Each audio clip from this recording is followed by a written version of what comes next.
સુરતના ઓલપાડ દાંડી ખાતે ઉજવાશે સી ફૂડ ફેસ્ટિવલ. પેરાગ્લાઇડિંગ સહિતની સુવિધાઓ કરાશે ઊભી. સુરત જિલ્લાને વિશાળ દરિયા કિનારો મળ્યો છે, ત્યારે દરિયા કિનારા વિકાસને લઈને રાજ્ય સરકાર દ્વારા અવારનવાર પ્રયત્ન પણ થાય છે. ઓલપાડ, દાંડી અને ડભારી સહિતના ગામોમાં દરિયા કિનારાના વિકાસને લઈને આયોજન કરાય છે.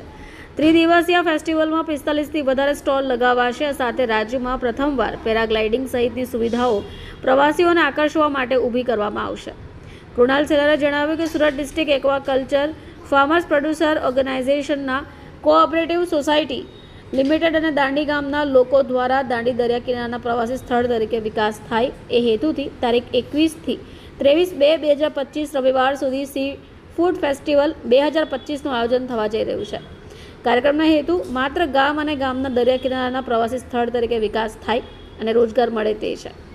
3 દિવસના ફેસ્ટિવલમાં અલગ અલગ સ્ટોલ થકી પ્રવાસીઓને સી ફૂડની અવનવી વાનગીઓ પીરસાશે.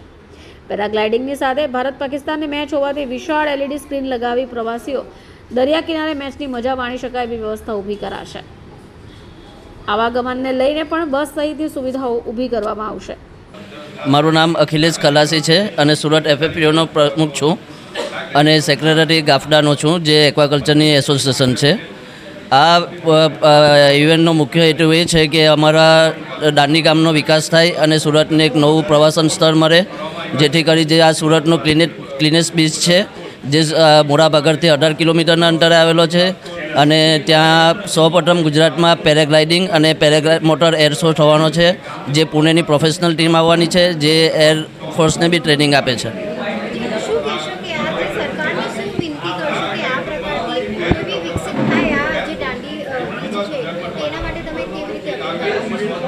સુરત ગુજરાત ટુરિઝમને અમે અપીલ કરવા માંગીએ છીએ કે અમારા બીચ બી હાઇલાઇટ થાય અને લોકોને વધુ આકર્ષણ મળે, જેથી જમીન અને ડેવલપમેન્ટ થાય તો આજુબાજુના વિસ્તારને તથા દાંડી ગામને રોજગારી મળે તથા લોકોને પ્રવાસન સ્થળ મળે અને લોકો સુરત બહારથી લોકો આવતાને ખબર પડે કે સુરતમાં ફરવાલાયક સ્થળ દાંડી બીચ પણ છે.